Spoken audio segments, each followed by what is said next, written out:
जय हिंद साथियों। जैसा कि हम क्लास 11th केमिस्ट्री के बारे में स्टडी कर रहे हैं, जिसमें भी चैप्टर नंबर 1 जिसका नाम है बेसिक कंसेप्ट ऑफ केमिस्ट्री, जिसमें सबसे पहले हमने इसके इंट्रोडक्शन की बात की कि केमिस्ट्री होता क्या है।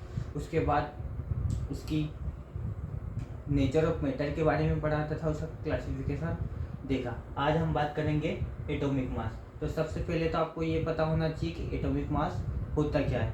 तो एटॉमिक मास का सिंपल सा मतलब होता है मास ऑफ एटम।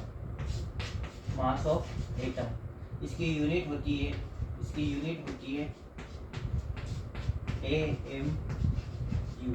AMU का मतलब होता है एटॉमिक मास यूनिट, और एक यूनिट होती है यू को कहते हैं unified mass.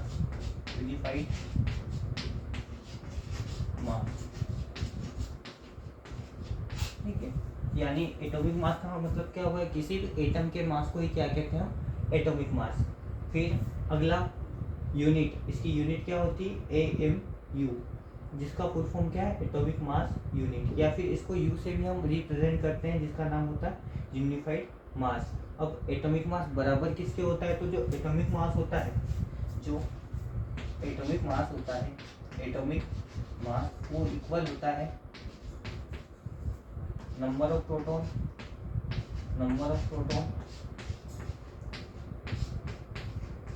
Plus number of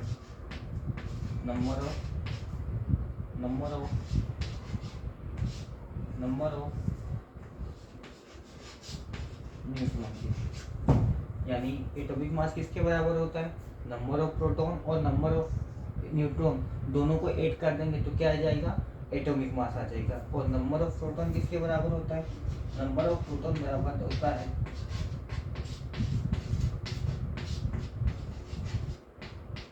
atomic number.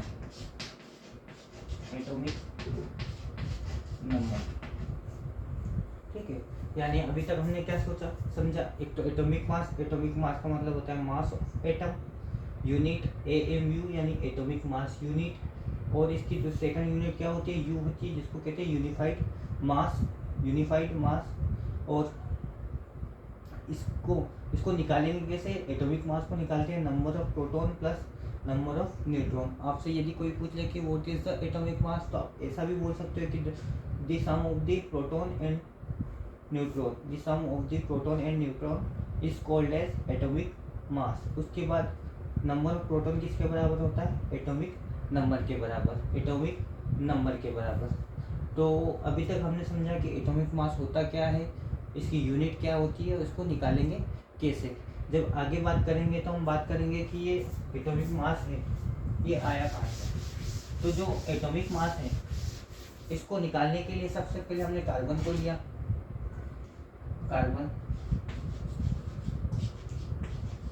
जब इसका मास देखा तो वो आया 1.9924 into 10 to the power -27 AMU। अब हमको इसका मास नहीं चाहिए, हमको तो किसका मास चाहिए, हमको कार्बन के अंदर कितने 12 पार्ट्स का एटॉमिक मास कितना होता है, 12 होता है। कार्बन का एटॉमिक मास कितना होता है, 12 होता है, किंतु हमें 12 का थोड़ी ना चाहिए, हमें तो केवल कार्बन के एक पार्ट्स का मास चाहिए। तो जैसे ही हम इसका एक पार्ट्स का मास निकालेंगे तो क्या करेंगे, 1/12 ऑफ कार्बन एटम मास वो आएगा। इसको क्या करेंगे हम 12 से डिवाइड लगा देंगे, 24 इंटू 10 टू द पावर 27। जैसे ही इसको 12 से डिवाइड लगाएंगे तो आएगा 1.67 into 10 to the power -24 kilo. इसको यदि हमको ग्राम में कन्वर्ट करना है तो 10 - 27 ग्राम। तो कार्बन के एक एक पार्ट्स का मास कितना हो गया, 112 पार्ट्स का मास कितना हो गया, 1.67 इंटू 10⁻⁻27 ग्राम। यानी अभी तक हमने क्या देखा कि हमने मास कैसे निकाला, हमने किस एटम को सिलेक्ट किया, कार्बन को सिलेक्ट किया, उसका मास देखा तो कितना है 1.9924 इंटू 10⁻⁻27 AMU। फिर हमको लगा कि हमको कार्बन का मास, कार्बन तो 12 यूनिट से मिलकर बना होता है, हमको केवल 1 यूनिट का मास चाहिए था, तो हमने क्या किया, उसको 12 से डिवाइड लगा दिया। फिर आगे बढ़े तो कितना आया 1.67 इंटू 10⁻24 किलोग्राम आया। फिर इसी को हमने ग्राम में कन्वर्ट कर लिया और कितना है 1.67 इंटू 10⁻27 ग्राम।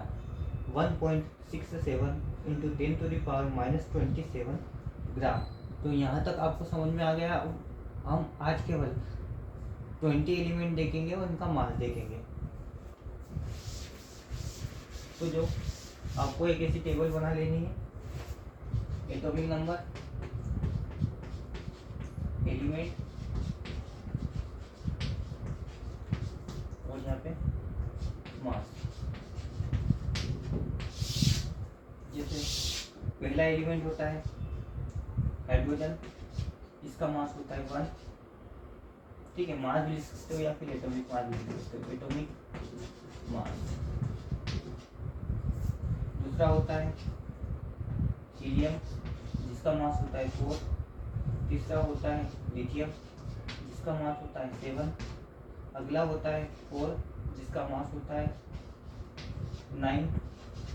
अगला होता है 5 बोरोन, जिसका मास होता है 11। अगला होता है 6 नंबर पे कार्बन, जिसका होता है 12। और आगे बढ़ते हैं,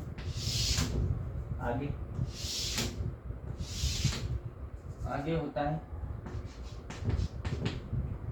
7 नाइट्रोजन एलिमेंट और एटॉमिक मास 14। आगे 8 ऑक्सीजन होता है 16। 9 पे फ्लोरीन, मास होता है 19। अगला है 10 होता है नियोन, और नियोन का मास होता है 20। अगला होता है 11 होता है सोडियम, जिसका मास होता है 23। अभी तक हमने 11 देख ली है। पहला होता है हाइड्रोजन, जिसका मास होता है 1। दूसरा होता है हीलियम, जिसका मास होता है 4। तीसरा होता है लिथियम, जिसका मास होता है 7। फोर्थ होता है बेरिलियम, जिसका मास होता है 9। फिफ्थ नंबर पे होता है बोरॉन, जिसका मास होता है 11। 6 नंबर पे होता है कार्बन, जिसका मास होता है 12। फिर अगला होता है नाइट्रोजन, जिसका मास होता है 14। अगला होता है ऑक्सीजन, जिसका मास होता है 16। अगला होता है फ्लोरीन 9 नंबर पे, जिसका होता है 19। 10 नंबर पे होता है नियोन, जिसका मास होता है 20। और 11 पे होता है सोडियम, जिसका मास होता है 23। इसके आगे और भी लिखना चाहूँ तो लिख सकते हो। 12 पे होता है मैग्नीशियम, जिसका मास होता है 24। फिर इसके आगे के मैं इधर लिख रहा हूँ 24, 20, 13, 14, 15, 16, 17, 18। एल्यूमिनियम होता है फास्फोरस,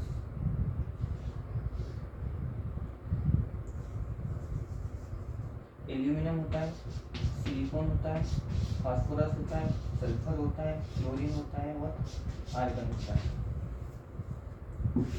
एल्यूमिनियम में उसका मास होता है 27, सिलिकॉन का मास होता है 28, फास्फोरस का होता है 31, सल्फर का होता है 32, क्लोरीन का होता है 35, आर्गन का होता है 18। इसी प्रकार अगला होता है 19 पे होता है पोटेशियम, जिसका मास होता है 39। अगला होता है 20 पे होता है कैल्शियम, जिसका मास होता है 40। तो आपको लगभग 20 तक के एलिमेंट याद होने चाहिए। कुछ एलिमेंट को छोड़ दे, जैसे कि beryllium, nitrogen, chlorine, beryllium, nitrogen और क्लोरीन और आर्गन इन 4 एलिमेंट्स पे ट्रिक काम नहीं करेगी, बाकी सब एलिमेंट पे काम करेगी। जैसे कि जितने भी ओड नंबर वाले और एटॉमिक नंबर वाले एलिमेंट है, तो उसमें आपको क्या करना है, 2 का मल्टीप्लाई करना है प्लस 2 का मल्टीप्लाई करना है उन एलिमेंट्स में उसमें जितने भी ओड नंबर वाले एटॉमिक नंबर, तो एटॉमिक नंबर में आपको 2 का मल्टीप्लाई करना है प्लस 1 करना है।